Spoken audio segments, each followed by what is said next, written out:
Qual é o grande problema das universidades? Você talvez já tenha visto esse cenário atual brasileiro e nós temos um grave problema na educação e principalmente nós temos um grave problema nas universidades brasileiras. E hoje eu vou utilizar um quase xará chamado Otto Maria Carpo e um ensaio que ele escreveu sob o título A Ideia de Universidade e as Ideias das Classes Médias, das classes médias, né? Quase não sai o plural, para a gente conversar um pouquinho sobre essa origem da derrocada das universidades. Aqui ele está analisando num cenário cultural geral, mas... ele está falando do Brasil, né? Ele era húngaro brasileiro. Então ele está falando de um cenário, ele escreveu efetivamente para um cenário brasileiro, tá bom? Perdão aqui a minha falha, espero que você ainda não tenha saído do vídeo. E eu separei aqui alguns pontinhos importantes para nós falarmos. Olá, vulgar, meu nome é Otton Sá e aqui no Reforma Clássica eu estou compartilhando o meu processo de autoeducação. Estou buscando sair da minha vulgaridade e tentando alcançar aqui uma aristocracia intelectual. E como é que eu estou fazendo isso? Eu estou lendo, eu estou estudando, eu estou meditando em cima da coleção dos grandes livros do mundo ocidental, publicado pela Enciclopédia Britânica. Eu falo aqui o nome da coleção em português, mas ela não tem uma versão em português, tá bom? A coleção dessa coletânea foi publicada somente em inglês, tá bom? Só que eu pego livro a livro, texto a texto, né, e converso com esses textos para tentar entrar nessa grande conversa da tradição do mundo ocidental. Bom, então vamos aqui analisar o artigo do Otto Maria Carpo, um crítico literário muito perspicaz. E ele diz o seguinte, né, a gente está tentando chegar a um diagnóstico sobre as universidades modernas.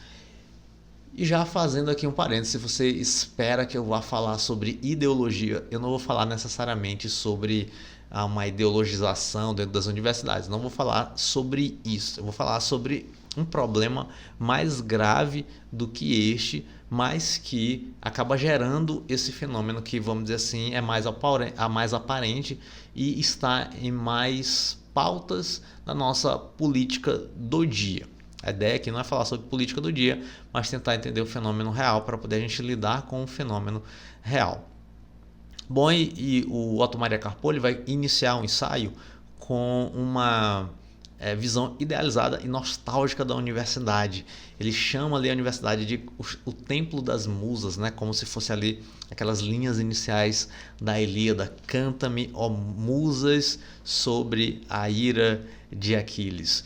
Então, o Otto Maria Carpo traz essa visão nostálgica desse templo das musas, esse lugar de sabedoria, esse silêncio. Só que essa imagem é brutalmente contrastada com a realidade decepcionante.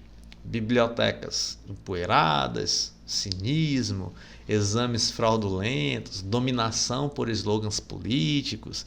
Então a gente tem o fim de uma era, né? Esse fechamento do edifício universitário simboliza para o Otto Maria Carpo um adeus para sempre à verdadeira ideia de universidade, que ele vê como uma catedral invisível em ruínas. E aqui a gente tem dois conceitos que ele vai utilizar e a gente pode dividir entre a crise da cultura e o excesso do saber.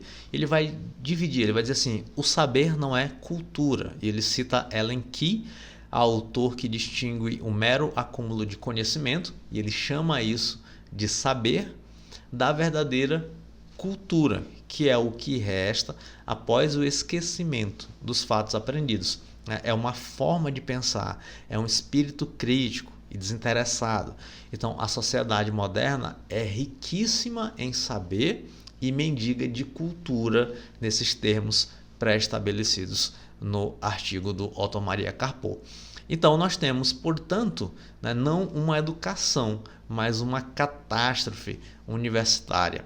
E nós temos algumas falsas causas e nós temos o verdadeiro inimigo. Então Otto Maria Carpo vai começar descartando explicações mais simplistas para essa crise da universidade moderna, como, por exemplo, colocar a culpa no Estado, colocar a culpa nos professores ou nos modelos de ensino específicos. Então, muitas vezes, né, como se eu fosse um crítico assim, mas a gente tenta criticar de repente as universidades, né, ou os índices de educação aqui no Brasil. Inclusive eu falei sobre a origem da burrice nacional, né, nesse vídeo aqui que eu vou deixar aqui no card, uma tese do professor Olavo de Carvalho.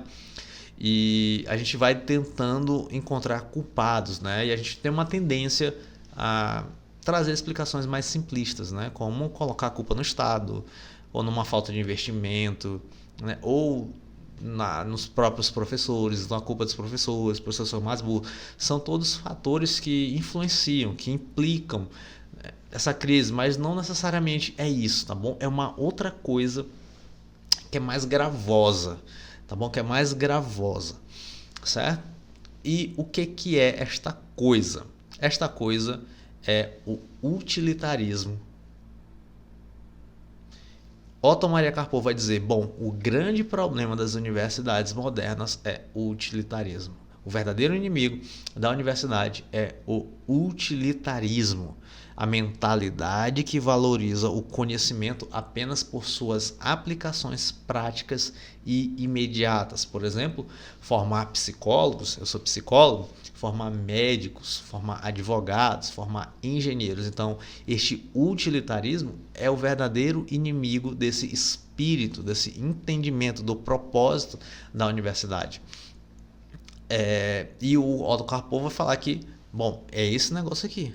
A gente tem que combater isto e não, né, de repente bater, sei lá, em políticas de Estado, alguma coisa nesse sentido. Não, a gente tem que entender que houve uma mudança de paradigma acerca da própria educação. Tanto que, se a gente for olhar para o nosso modelo atual de ensino médio, novo ensino médio, o que é isso? É simplesmente uma educação voltada para quê? Voltada para fazer a prova do Enem e aí ter acesso à universidade. Então, essa prática é extremamente utilitarista. E o Otto Maria Karpov vai fazer uma pontuação muito interessante, que ele diz que, ironicamente, os regimes totalitários entendem o verdadeiro poder da universidade melhor do que muitos outros, por exemplo, do que regimes democráticos, né? Tanto que ele diz assim, ó, esses regimes totalitários muitas vezes não se preocupam com as ciências práticas. Por exemplo, eles não estão preocupados com física, com química, porque, por exemplo, a gente teve ali no fascismo, inclusive no nazismo, né, ali na Alemanha, a gente teve inclusive um boom ali de experimentos científicos, física, química, um avanço, né, mas o controle estava aonde? O controle desse tipo de regime estava em que local, em que tipo de ciência? Estava nas ciências inúteis, ou seja, no controle da história, no controle da filosofia, no controle da literatura. Por quê?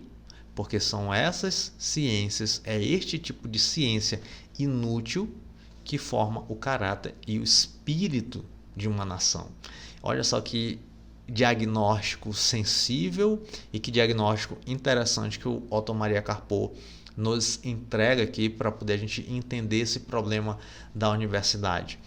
E ele vai ressaltar que a universidade possui uma missão histórica, formar o que ele chama de clerks, né? Então, a origem medieval da universidade, né, é uma criação lá da Idade Média, né, cuja a função era formar os clerks, ou seja, uma elite intelectual e espiritual. Ele vai dar alguns exemplos aqui: o lettré, francês, o gentleman, inglês, o gebildeter, eu falei quis falar um alemão, uma mistura de francês. Eu vou falar o meu alemão maranhenses mesmo, gebildeter, né? Então, o gebildeter alemão, que servia como um guia moral e cultural da nação. Como é que a gente pode chamar esse tipo de elite intelectual e espiritual brasileira? Os tropicalistas? Tropicalientes? Acho que nem tem, né? o gentleman inglês, qual seria a versão desse tipo de elite brasileira? Tem? Não tem? Então a gente tem uma transição nessa missão histórica da universidade, segundo Otto Maria Carpo. Então as universidades modernas acabaram abandonando essa missão. Elas não formam mais esse tipo de elite, mas apenas profissionais especialistas. E nós temos alguns fatores que influenciaram isso. Eu não vou me aprofundar aqui nesses fatores, né? Mas nós temos Revolução Científica, Iluminismo, séculos 17, 18, a Revolução Industrial, século 19, democratização e economia do conhecimento, século 20 e 21. Então todos esses foram fatores que foram influenciando essa transição, essa mudança, né, de uma formação de uma elite cultural para profissionais especialistas, né, ali focados mais com aquilo que é técnico, mais com algo que é prático. Então a gente tem uma mudança nesse caráter educacional. E ele vai também ressaltar aqui o utilitarismo dos estudantes, né, porque ele vai apontar os estudantes como esses principais culpados. Então, se você é estudante, né, se eu sou estudante, então a responsabilidade dessa mudança também cai sobre os nossos ombros. A gente não pode botar só a culpa numa estrutura. Então ele vai dizer que ele vai dividir aqui entre dois grupos, né? Aquele grupo de estudantes que está cursando uma universidade para manter o status social, e aquele outro que ele vai chamar de os pobres, que estão ali pela necessidade, ou seja, estão estudando ali para poder conseguir comprar o seu pão e a sua manteiga. Só que o que eles fazem? Ambos os grupos fazem apenas o mínimo necessário. Para quê? Para passar nos exames, rebaixando dessa maneira o nível geral e matando, enterrando, vou dizer assim, só enterrando, né? Mata, enterra, né? Então esse tipo de postura enterra o espírito universitário. E talvez você já tenha feito uma graduação, ou talvez você esteja fazendo uma graduação, e talvez você haja dessa maneira, né? Eu já passei por 2 graduações, né? E talvez você haja dessa maneira, eu vou fazer o mínimo necessário só para eu passar aqui nessa prova. A minha segunda graduação, que foi em filosofia, eu não agi dessa maneira, eu já tinha um entendimento um pouco melhor do que seria educação. E eu levei, entre aspas, mais a sério. A minha de psicologia, até mais ou menos a metade do curso, eu levava meio que a pagode, e depois da metade do curso, eu escolhia algumas disciplinas que me interessavam mais para eu estudar a sério, e outras eu fazia o mínimo necessário para eu passar e, no final das contas, ter o meu diploma e conseguir trabalhar. Então, é basicamente isto, é basicamente esse negócio. Então, a gente tem isto. Né? A gente tem essa transição de paradigma, né? Que que faz parte do espírito do tempo, né? Então a tessitura, a arquitetura histórica foi conduzindo a gente para essa mudança. Então antes tinha um foco na educação liberal, na formação do caráter, na formação intelectual da pessoa, muito influenciada ali pela paideia grega. Então tinha esse tipo de formação, e isso foi sendo mudado pelo próprio espírito do tempo, né? E aí o espírito do tempo foi conduzindo também meio que essas mudanças numa conversa dialética, né? Nesse diálogo, ao ponto de que hoje toda a educação é voltada única e exclusivamente para o quê? Para a parte mais técnica, para a parte mais prática. E Otto Maria Carpo, e aqui eu encerro o vídeo, ele vai trazer uma solução, ele vai trazer uma proposta de solução. Como é que a gente resolve esse negócio? E ele traz, né, a solução como um retorno, né? Então a solução não é o progresso, mas sim uma volta à ideia original e clerical da universidade. Então ele propõe uma reestruturação do ensino, né? Ele vai dizer que o ensino profissionalizante, né, esse que hoje é focado ali no ensino superior, deveria ser transferido para o ensino secundário ou para instituições específicas. Então se eu quero aprender enfermagem, então eu devo buscar um hospital, e lá nesse hospital eu receber esse treinamento, né? Se eu quero ser juiz de direito, então vou procurar a magistratura para poder receber esse tipo de treinamento. como por exemplo o militarismo, né? Então, se eu quero servir ao exército, à aeronáutica, à marinha, eu procuro esta instituição e esta instituição me capacita. E a universidade, portanto, deveria se dedicar exclusivamente a formar o espírito da clericatura, né? Ou seja, dessa elite intelectual guiada pelo desinteresse, pelo espírito filosófico e humanista, independente das pressões do mundo material. Então, sem essa elite, a civilização, segundo Otto Maria Carpo, corre o risco de mergulhar na barbárie, e é o que a gente vê por aí, né? O novo bárbaro, né, é aquele sábio, segundo os termos do Carpo, que é inculto. Esse é o novo bárbaro, ou seja, ele acumula um conhecimento técnico gigantesco.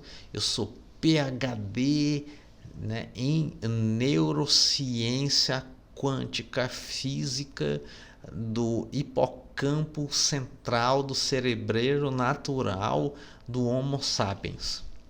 Extremamente especializado.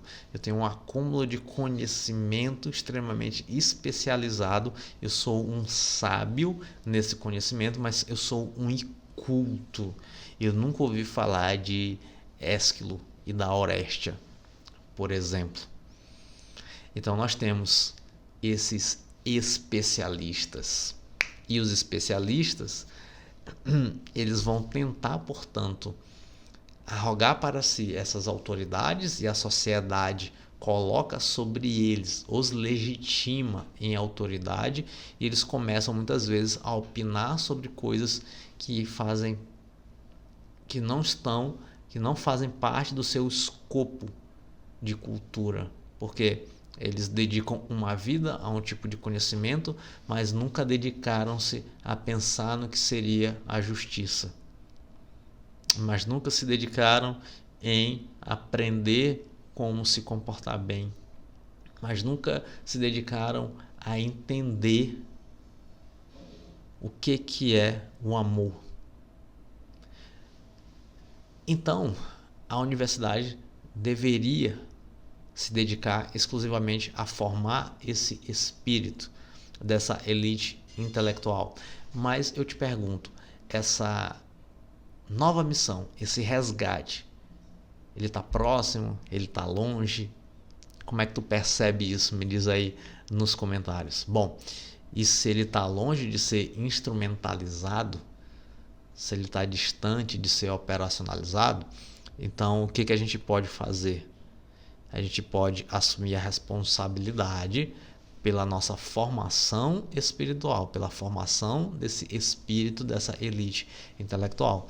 E é isso que a gente tenta fazer aqui no Reforma Clássica. É isso que eu estou buscando fazer, compartilhando com você o meu próprio processo de autoeducação, para a gente sair da vulgaridade. Então, se você tiver esse interesse, se isso mexer aí com você, né, eu te convido a apoiar o nosso projeto, clicando aqui no link da Qify embaixo, veja as condições, porque lá nós temos, na plataforma exclusiva, nós temos conversas sobre isso, sobre como a gente consegue cultivar, formar o nosso espírito para a gente sair da nossa vulgaridade e alcançar essa aristocracia intelectual. E a gente faz isso a partir de conversas, conversando, né, dialogando com os grandes livros da tradição do mundo intelectual. Então, se você quiser acompanhar essa minha jornada, né, e as introduções dessas conversas, eu já te convido a clicar aqui na playlist que está aparecendo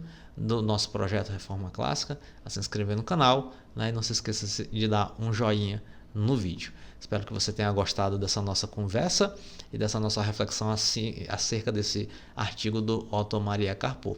Beijinhos e até a nossa próxima conversa. Tchau!